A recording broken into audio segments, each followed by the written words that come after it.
जो भी हमारे युवा साथी गेट के आसपास हैं, वो बाबूजी के साथ कांग्रेस पार्टी जिंदाबाद जिंदाबाद, कांग्रेस पार्टी जिंदाबाद, कांग्रेस पार्टी जिंदाबाद जिंदाबाद, नरेंद्र प्रताप जिंदाबाद जिंदाबाद जिंदाबाद। फरीदाबाद लोकसभा के लोकप्रिय नेता चौधरी महेंद्र प्रताप जी हम सभी के बीच पहुंच चुके हैं। मैं चाहूंगा प्रांगण में आए हुए सभी जनगण उनका स्वागत करें।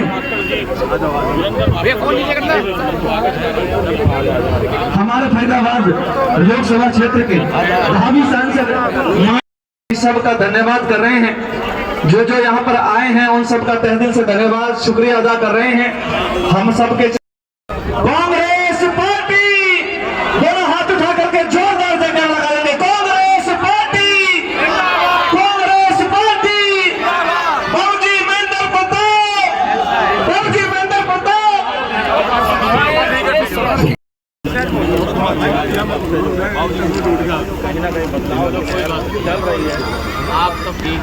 महेंद्र प्रताप जी को सांसद बनाना है। सभी शांति का दान दे और अपना शुरू करो थोड़ी जल्दी, कुछ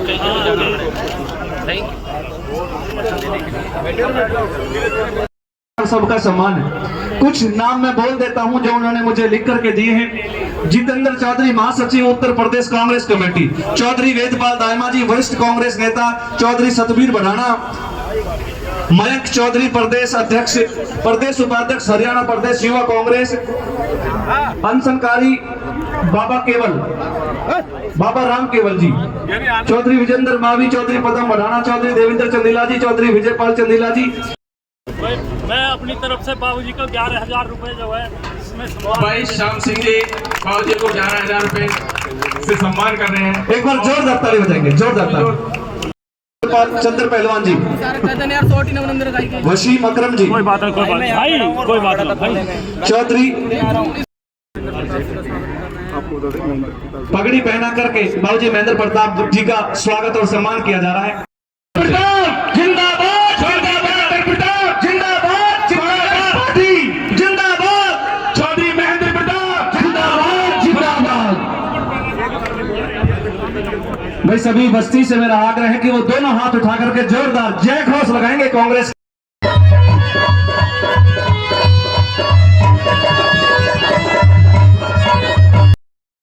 जितेंद्र चौधरी जी प्रदेश महासचिव Uttar Pradesh committee. Thank you. आदरणीय महेंद्र प्रताप जी हमारे लोकप्रिय उम्मीदवार, भावी सांसद और समस्त मंचासी नेतागण, समस्त बुजुर्गों, माताओं, बहनों, बच्चों, ये हटा दे फिर। आज लंबे बातों का तो समय नहीं है, शॉर्ट में अपनी बात करनी है। मेरा एक ही विचार है कि दुनिया पे व्यक्ति शासन नहीं करते, उनके सिद्धांत और विचार शासन करते हैं। आप सबको पता है कि अहिंसा और सत्य का महात्मा गांधी का सिद्धांत पूरी दुनिया में शासन करता है। बाबू महेंद्र प्रताप जी सिद्धांतवादी, ईमानदार और सच्चे इंसान हैं। राजनीति छोड़ने के बाद भी लोगों के दिलों पे आज इनकी सच्चाई और ईमानदारी शासन करती है। वही वजह है कि इन्होंने टिकट मांगा नहीं, उसके बावजूद पार्टी ने इनको जबरदस्ती आपके द्वारा डिमांड पे और यहाँ से लड़ाया। और ये भावी एमपी नहीं, भावी मंत्री हैं। आप ये देख लेना, सरकार आ रही है आपकी, और आपने लिस्ट बना लेना ऐसे कि में क्या क्या काम करने। चूंकि आपको बदरपुर वाला पुल भी याद होगा, बड़कल वाला पुल भी याद होगा, ईएसआई हॉस्पिटल भी याद होगा, और बहुत सारे काम हैं जो गिनाए नहीं जा सकते, सब याद है। विकास पुरुष है, ऐसा कोई दूसरा व्यक्ति फरीदाबाद में अभी तक तो हुआ नहीं। आगे भगवान इनके जैसा व्यक्ति खूब दे फरीदाबाद को। और इस फतेहपुर चंदीला की धरती से इनकी जीत का आगाज तो बहुत पहले हो चुका, आज आगाज करके एक नारा जोर से लगा दो, बाबू महेंद्र प्रताप जी। Thank you. धन्यवाद, धन्यवाद भाई साहब। अब मैं निवेदन करूंगा फरीदाबाद के प्रथम मेयर भाई सूबेदार सुमन जी, उनका तालियों से स्वागत किया जाए। फरीदाबाद में आने पर, फतेहपुर में आने पर उनका स्वागत है। वो दो शब्द कहेंगे। आदरणीय सम्मानित मंच, हमारे महबूब नेता, सबके प्रिय हमारे बाबूजी चौधरी महेंद्र प्रताप सिंह जी, आदर और सम्मान के योग यहाँ पर उपस्थित हुए पूजनीय हमारे बुजुर्गों, नौजवान साथियों, मातृशक्ति, प्यारे बच्चों, आज हमें अपार हर्ष हो रहा है आपके बीच में आने से, क्योंकि आगे आने वाले समय में आपके सबसे प्रिय नेता चौधरी महेंद्र प्रताप सिंह जी इस फरीदाबाद लोकसभा सीट से भारी मतों से जीतकर आपके बीच में मंत्री बनकर आने वाले हैं। उसके लिए मैं आज इस मंच से ये चाहता हूँ कि हम लोग उनको अग्रिम बधाई दें। जैसा जनसमूह फरीदाबाद में इनके पीछे उमड़ रहा है, इससे यही लग रहा है कि आने वाला समय हमारे सबके लिए बहुत ही स्वर्णिम समय होगा।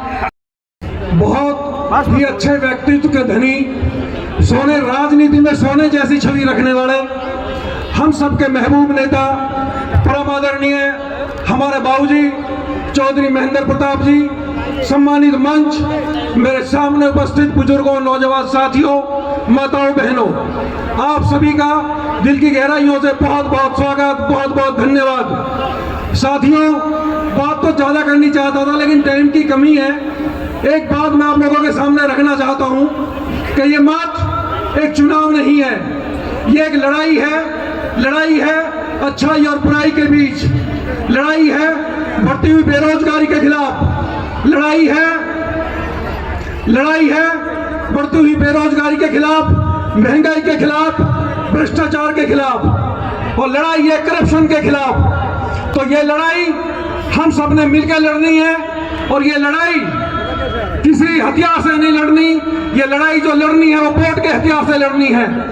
आने वाली 25 तारीख को अपने वोट की ताकत को पहचानिए, और आने वाली 25 तारीख को बाबूजी महेंद्र प्रताप जी के समर्थन में, कांग्रेस पार्टी के पक्ष में इतने वोट डालकर भेजिए यहाँ से, जिसका आगाज दिल्ली तक जाए और हमारे महेंद्र बाबूजी ज्यादा से ज्यादा वोटों से जीतकर संसद में पहुंचे। प्लीज आप 5-10 मिनट से फालतू में नहीं। मेरे साथ मेरे माननीय साथी, मेरे सम्मुख भी सारे मित्र साथी बैठे हैं। कुछों के नाम तो लिख के दे दिए कि मैं इनका नाम एड्रेस करूं, और कुछों के रह गए तो नाराज हो जाएंगे, तो मैं सबको एक ही संबोधन कर दूंगी तो मेरे पीछे खड़े रहना है। सम्मान के योग मेरे गांव की सरदारी के साथ साथ कॉलोनी के हमारे बुजुर्ग, हमारी मातृशक्ति, मंच पर बैठे हुए मेरे सारे साथी जिनको आपने वक्ता के रूप में सुना है, जो नहीं बोले वो भी उतने सम्मानित हैं, सामने बैठे हुए भी सारे उतने ही सम्मानित हैं, और सभी महानुभाव साथियों ने बहुत कुछ कहा, और मेरे सम्मान में मुझे इतना बढ़ा दिया, मैं देवताओं के नीचे छोड़ा है मुझे। भाई मैं भी आपकी तरह का इंसान हूँ, मेरे पास जो कुछ भी है वो आपकी ही धरोहर है। मुझे 5 बार आपने विधायक चुना है, मैं CLP लीडर भी रहा हूँ, मिनिस्टर भी रहा हूँ। मुझे प्रेरणा मेरी जनता से ही मिली।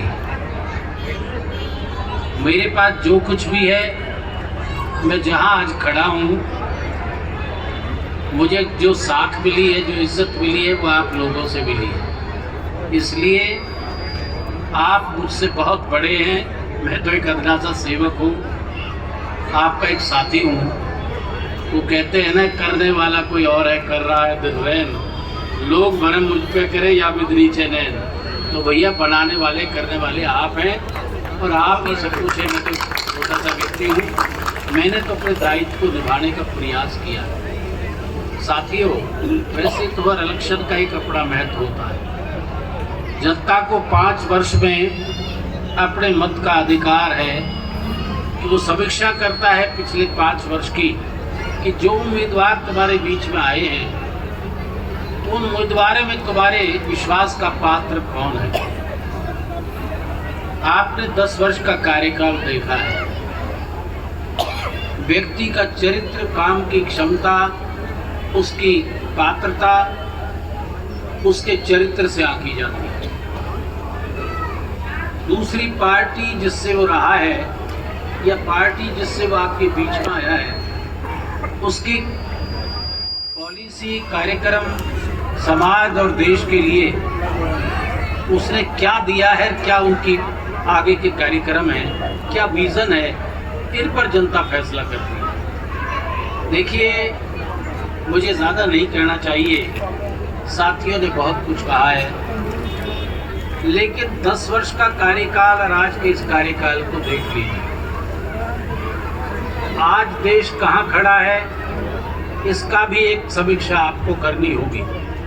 ये रिपोर्ट कार्ड है जो 5 साल में, पर मैं तो 10 साल का रिपोर्ट कार्ड पूछ रहा हूँ कि 10 वर्ष पहले देश की जनता ने एक सत्ता का परिवर्तन किया बड़ी उम्मीदों के साथ। पहला कार्यकाल तो जिसका भी जिक्र कर रहे थे,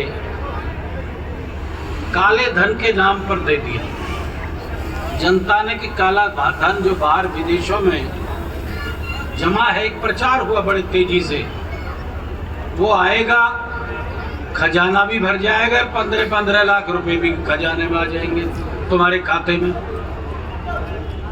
जिसके लिए मीडिया के माध्यम से शाह जी ने कहा, मीडिया ने पूछा भाई काले धन और उन पैसों का अभी क्या हो रहा है, तो क्या कहा था उन्होंने कहा था ये तो इलेक्शन के जुमले थे, जुमले भी झूठ बोल दिया। अब झूठ अगर अदालत में स्वीकार कोई कर ले तो वो सजा का पात्र है। मैं कानून की बात कह रहा हूं, लेकिन जनता ने फिर भी उसको झेल लिया। क्यों? दूसरा जुमला तैयार होकर आ गया और उस जुमले में लोगों ने उस जुमले को भी स्वीकार कर लिया, वो था पुलवामा। सारे देश में एक वातावरण हो गया देशभक्ति का, जिसे हम तो छद्म राष्ट्रवाद कहते थे, कि वो राष्ट्रवाद का एक छद्म रूप जनता के सामने पेश कर दिया। और आज तो वो साबित हो गए, तुम भी मानते हो। सतपाल मलिक जी जो उन्हीं के गवर्नर कश्मीर में थे, उन्होंने सारा भेद खोल दिया कि भाई ये तो सारा खेल ये था, भाई हमने तो कहा था कि ऐसा ना करिए, भाई एयर लिफ्ट दीजिए हमारी फौजों को, लेकिन नहीं सोना का कि तुम्हारा काम नहीं है। तो दूसरा जुमला भी चल गया, तीसरा जुमला भी फिर शुरू किया। आज वो जनता के सामने है, तो भाई जनता जागृत हो रही है। आज वो स्थिति नहीं है जो आज से 10 वर्ष पहले थी। 10 वर्ष के चक्र में तो बहुत कुछ बदलता है। हमारे बुजुर्ग लोग कहते थे कि भाई तिरबाछा बड़ी मुश्किल है, अजमे अजमाए को तिबारा अगर अजमाना है तो वो समझता हूँ हमारी कोताही है और एक बड़ा पाप भी है। मैं वीरेंद्र चंदीला, निवासी फतेहपुर चंदीला। आज कांग्रेस के प्रत्याशी चौधरी महेंद्र प्रताप जी का गांव के सभी सदस्यों ने स्वागत किया और उसमें बढ़ चढ़ कर हिस्सा लिया। आगे सबने एक प्रेरणा ली है कि हम आने वाली 25 तारीख को हाथ के पंजे पर मोहर लगाकर कांग्रेस को विजयी बनाएंगे, चौधरी महेंद्र प्रताप जी को, क्योंकि हम जो अब वर्तमान में सरकार है उसके काम से सभी परेशान है। गांव के में पानी नहीं है पीने का, सीवर की व्यवस्था खराब है, सड़कें टूटी पड़ी हैं, लेकिन कोई सुनने वाला नहीं है। कहने को हमारा गांव स्मार्ट गांव में आता है, कई करोड़ की परियोजनाएं बताई गई, लेकिन काम कुछ नहीं हुआ। सिफर बटा सिफर हमारा काम है, यानी शून्य काम रहा है। तो हम हम यहाँ की जो चाहे वो विधायक हो या सांसद हो, यहाँ की सरकारें हैं, चाहे वो तीन इंजन की डबल इंजन कहते हैं, लेकिन यहाँ तीनों इंजन ही बीजेपी के थे, लेकिन काम कुछ नहीं हुआ। इसीलिए पूरे गांव ने एक ये फैसला किया है कि आने वाली 25 तारीख को हम चौधरी महेंद्र प्रताप जी को विजयी बनाएंगे। और आपके सामने गांव का समर्थन आपने देखा, इसके लिए मैं सभी का धन्यवाद करता हूं, बाबूजी का भी, और जो मेरे साथी आए कांग्रेस के, उन सभी का मैं धन्यवाद। मार्शल महेंद्र प्रताप नॉमिनेशन भरने जा रहे हैं, उसको लेकर आपके जो छतरपुर चंदेला की जनता है उसके क्या भी सभी का फैसला ये है कि हम अधिक से अधिक संख्या में इंडियन ऑयल मैदान में पहुंचेंगे और बाबूजी को हम पूर्ण सहयोग देंगे कि आगे आने वाले समय में वो विजयी होकर हमारे लिए काम करवा सकें, हमारे लिए हम हर समय उपलब्ध। दायमा जी, किन किन मुद्दों पर कांग्रेस अब की बार लोकसभा चुनाव लड़ रही है? हमारे यहाँ मुद्दे बहुत सारे हैं। बेरोजगारी का बहुत बड़ा मुद्दा है, किसानों के साथ जो अत्याचार हो रहे हैं वो बहुत बड़े मुद्दे हैं, पहलवान के साथ जो अत्याचार हो रहे हैं वो बहुत बड़े मुद्दे हैं, करप्शन का हमारे यहाँ बहुत बड़ा मुद्दा है। तो मुद्दे हमारे पास बहुत हैं और उन मुद्दों को लेके हम लोगों के बीच में जा रहे हैं, लोगों को बहुत प्यार मिल रहा है। और मैं आप लोगों को बता दूं कि एक टाइम था फरीदाबाद पूरे हरियाणा में नंबर 1 पे आता था। आज फरीदाबाद की हालत ऐसी हो गई है कि जितने शहर है गुड़गांव के कंपेयर में, नोएडा के कंपेयर में, हमारे फरीदाबाद की बहुत दयनीय स्थिति है, बहुत हालत ख़राब है, रोड बहुत टूटे पड़े हैं, लॉ एंड ऑर्डर की स्थिति बिल्कुल नहीं है। तो हमारे पास मुद्दे बहुत है। फरीदाबाद एशिया में जाना जाता था, लेकिन आज फ़कीराबाद के नाम से फरीदाबाद को जाना जा रहा है। तो किस तरीके से देखते हैं, किस तरीके का विकास फरीदाबाद में होना चाहिए? देखो, मैं आपको एक बात बताऊं, जब इस एनडीए सरकार से पहले हमारी यूपीए की सरकार, तो हमारी कांग्रेस की सरकार ने हज़ारों करोड़ के काम किए। जैसे आप नहर पार का काम ले लीजिए, ग्रेटर फरीदाबाद हज़ारों करोड़ के काम रहे। IMT का जो काम रहा वो हज़ारों करोड़ का काम रहा। बदरपुर फ्लाईओवर का जो काम रहा वो हज़ारों करोड़ का काम रहा। तो ऐसे हज़ारों करोड़ की बहुत सारी परियोजनाएं हमारी सरकार ने लागू की, धरातल पे 100% काम हुआ। आज नगर निगम की भी बात हुई, 200 करोड़ का घोटाला विधायक नीरज शर्मा ने उठाया, लेकिन अभी तक उसकी फाइल दबी की दबी है। तो क्या लगता है कि इस घोटाले के पीछे क्या भाजपा का भी हाथ है? देखो, ये बड़ी स्वाभाविक सी बात है, इतने बड़े घोटाले होने के बाद सरकार की तरफ से कोई कार्रवाई नहीं होती, तो ये बड़ी सीधी सी बात है कि भाई सरकार के जो लोग हैं वो लिखते हैं इसमें, और बड़े बड़े मंत्री, बड़े बड़े विधायक लेवल के बहुतों के नाम आएंगे। लेकिन अभी क्या है कि सरकार इस पर कार्रवाई इसलिए नहीं कर रही कि भाई सरकार उनके हाथ में है, उनकी अपनी सरकार है, ED, इनकम टैक्स उनके अपने हाथ में है, जाँच कोई करा नहीं रहा। तो ये जब हमारी सरकार आएगी आने वाले वक्त में, तो ये सारे पर्देफाश होंगे और सब लोगों को जो इसमें दोषी हैं, जिन्होंने, ये तो मैं आपको बताऊं, ये तो 200 करोड़ का एक मामूली सा वो है, अगर इसकी इंक्वायरी की जाएंगी तो हज़ारों करोड़ के घोटाले। कितने लाखों वोटों से यहाँ से प्रत्याशी जीत रहे हैं महेंद्र प्रताप जी? महेंद्र प्रताप जी कम से कम 6 से 7 लाख वोटों से यहाँ से जीत के जाएंगे।